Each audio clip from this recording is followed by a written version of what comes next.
আমি বাঁচতে চাই, আমি এক হাঁটার জন্য বাঁচতে চাই। আজকে বই গেলে হয়তো বুকটা ফেটে যায়। আজকে হঠাৎ করে আমার নাম্বার একটা কল আসলো। উপর আমি কিন্তু লিভার ক্যান্সার। 2022 সালে আমার মা মারা যাওয়ার পর আমার মায়ের চিৎকার আর্তনাদ মানে ঘোষণা যে ব্যথাটা আমি করতে পারবো, এই হচ্ছে ব্যথাটা শিশু কন্টেন্ট ক্রিয়েটরদের আমার ভাই কিন্তু মারছে আর ভাই বাঁচতে 300 জন বাঁচায়।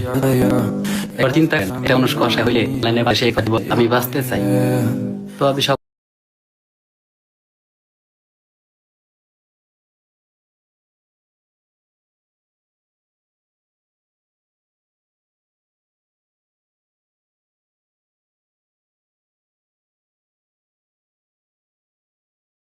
আমি মরে যাওয়ার পর যদি কেউ আমার এই ভিডিওটা দেখেন, সবাই আমার মাফ করে দিয়েন। হঠাৎ করে হয়তো শুনবেন সাইড ভাইয়ের বাচ্চা নাই, আমার মা যে পথে গেছে সেই পথে হয়তো আমার চলে যেতে হইতে পারে। যদি আমার মরণের পরে এই ভিডিওটা দেখেন আপনারা, শুধু একটু